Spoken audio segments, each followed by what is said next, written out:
اچھا، ہمیں اس وقت جوائن کیا ہے این ڈی اے میں ایکسپرٹ طیب شاہ صاحب نے، اور ان سے ہم جانتے ہیں کہ ان کے تجربے کے مطابق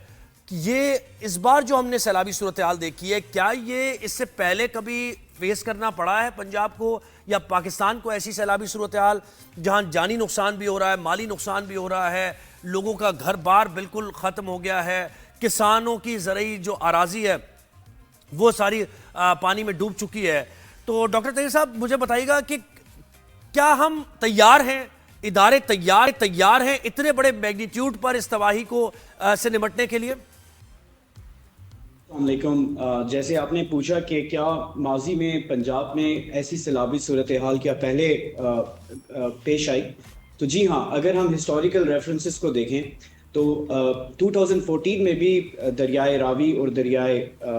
چناب میں اور جہلم میں بھی ایسی ہی ایک سیلابی صورتحال بنی. 2023 میں ہم نے ستلج ریور کے اندر ایک ایکسیپشنلی ہائی فلڈنگ سچویشن دیکھی.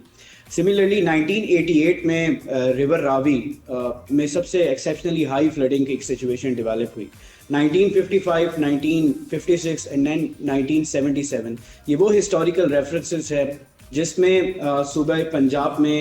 مختلف دریاؤں میں سیلابی صورتحال ہم نے دیکھی ہیں. لیکن اگر بات کی جائے 2025 کی، تو 2025 میں there is something which is unique as compared to the historical references، اور وہ یہ ہے کہ رائٹ ناؤ جو ہمارے ایسٹرن تینوں ریورز ہیں، چاہے وہ ریور راوی ہو، ستلج ہو یا چناب ہو، یہ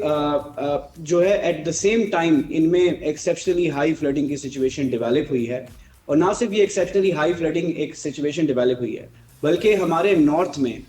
جو گلگت بلتستان میں ایک انپریزیڈنٹڈ ٹمپریچر میں ہم نے رائز دیکھا ہے 6 سے 7 ڈگری، اور ایون جولائی کے مہینے میں یہ 8 degree centigrade normal temperature سے اس نے ایکسیڈ کیا ہے. سملرلی اگر پنجاب کی بات کی جائے اسپیسیفکلی، تو پنجاب کی کیونکہ upper catchment area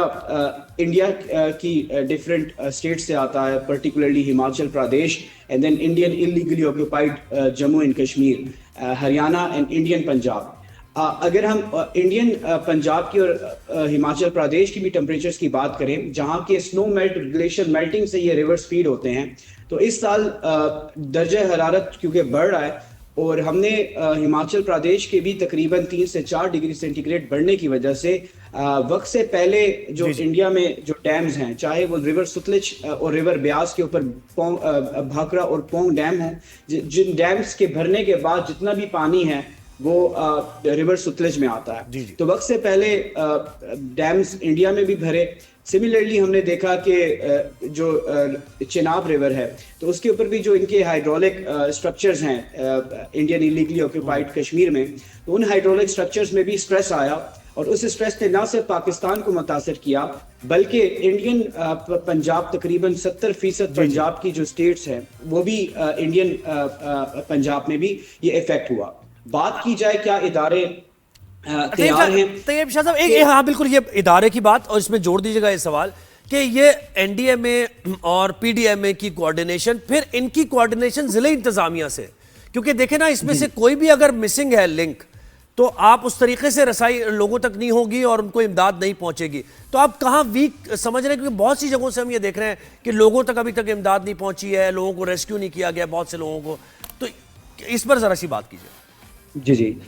disaster management system of Pakistan ایک ٹیئرڈ اپروچ رکھتا ہے، یعنی یہ 3 ڈفرینٹ لیولز پہ ڈیزاسٹر کو رسپانس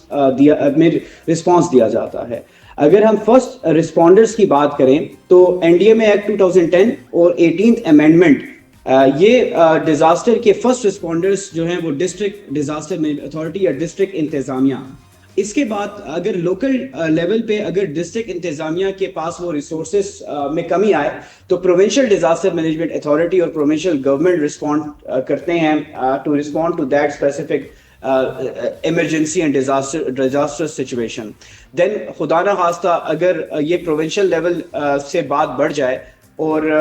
نیڈ پڑے کہ فیڈرل گورنمنٹ اور نیشنل لیول کی بھی رسپانس اس میں ایڈ آن ہو، تو اس میں نیشنل ڈیزاسٹر مینجمنٹ اتھارٹی اپنا رول ادا کرتی ہے. فلڈ مینجمنٹ کی اگر بات کی جائے تو پاکستان میں فلڈ ایک انٹیگریٹڈ فلڈ مینجمنٹ کا اپروچ ہے. یہ صرف national disaster management authority, provincial disaster management authority اور ڈسٹرکٹ انتظامیہ کا ہی صرف اس میں رول نہیں ہے، بلکہ یہ ایک انٹیگریٹڈ ایفرٹ ہے جس میں آرٹیکل 249 کے تحت پاکستان آرمی کو بھی طلب کیا جاتا ہے رسپانس کے لیے، سول آرم فورسز کو بھی طلب کیا جاتا ہے. ایکچوئل جو رسپانس آن گراؤنڈ کے لیے ریسکیو سروسز جو ہے وہ بیسک ہمارے رسپونڈرز ہوتے ہیں جو کہ ریسکیو سروسز پرووائڈ کرتے ہیں. سملرلی پاکستان میٹرولوجیکل ڈپارٹمنٹ کا فیڈرل جو فلڈ فورکاسٹنگ ڈویژن ہے یہ اور پاکستان NDMA کا جو نیشنل ایمرجنسی آپریشن سینٹر ہے یہ ٹیکنیکل ارلی وارننگز جنریٹ کرتا ہے اور پرووائڈ کرتا ہے اسپیسیفک وہ ہاٹ اسپاٹس جہاں پہ آنے والے دنوں میں کوئی سیلابی صورتحال ہو. سملرلی پروونشل اریگیشن ڈپارٹمنٹ جو کہ صوبائی سطح پر یہ بریچنگ سیکشنز کو آئیڈینٹیفائی کرتا ہے، فلڈ پلینز کی آئیڈینٹیفیکیشن کرتا ہے اور فلڈ پلین کے اندر خدا نہ خواستہ کسی انکروچمنٹ یا کوئی ایسی سچویشن ہو تو اس کی. اچھا اس میں مجھے بتائیں ٹاسک بڑا کیا، یعنی ایک تو ریسکیو کرنا ہے نا، فوری طور پر تو یہ ہے کہ آپ نے لوگوں کو ریسکیو کرنا ہے، ریسکیو کے بعد ریلیف آپریشن جو ہیں یا ریہیبلیٹیشن کا جو مرحلہ ہے زیادہ بڑا ٹاسک یہ ہے نا، اس کو کیسے مینیج کرنا ہے اور اس میں PDMA NDMA یہ کردار کیسے ادا کر رہا ہے، یہ مجھے بتائیے. جی ڈیزاسٹر رسپانس کی اگر بات کی جائے تو جب at the time of emergency یا جب ایمیننٹ ہیزرڈ ڈیزاسٹر میں تبدیل ہو جائے، جیسے کہ ابھی سیلابی صورتحال پنجاب میں ہے اور یہ سیلابی صورتحال ابھی کنکلوڈ نہیں ہوئی، یہ سیلاب ابھی سینٹرل پنجاب کی طرف پہنچ چکا ہے جس میں ملتان، مظفر گڑھ، لودھرا، خانے وال اور آنے والے دنوں میں بہاولپور، رحیم یار خان اور اسپیسیفک پنجاب کے ریجن سے گزرتے ہوئے یہ سندھ میں داخل ہوگا جو کہ سندھ کے مختلف اضلاع کو گھوٹکی، کشمور، سکھر اور اسپیسیفک کوٹری تک جاتے ہوئے یہ سمندر برد ہوگا. یعنی اس وقت جو گورنمنٹ کی امیجیٹ پریورٹی ہے یہ ریسکیو پرووائڈ کرنا ہے اور ہم لوگ اس وقت تقریباً 6 سے 7 لاکھ لوگوں کو ریسکیو کر کے سیف مقامات پر پہنچا چکے ہیں. اور یہ ریسکیو وہ ہے جو کہ ریور بیڈ پہ موجود لوگوں کو وہاں سے سیف شیلٹرز کی طرف پہنچایا ہے. جو ہی ریسکیو آپریشن ہو رہا ہوتا ہے تو اس کے ساتھ امیجیٹ ڈیزاسٹر رسپانس میں ارلی ریلیف ہوتا ہے اینڈ ارلی ریلیف کے اندر ہم انشور کرتے ہیں کہ وہ تمام ہیومینیٹیرین جو ہمارے سپیئرز ہیں جس کے اندر فوڈ ہے،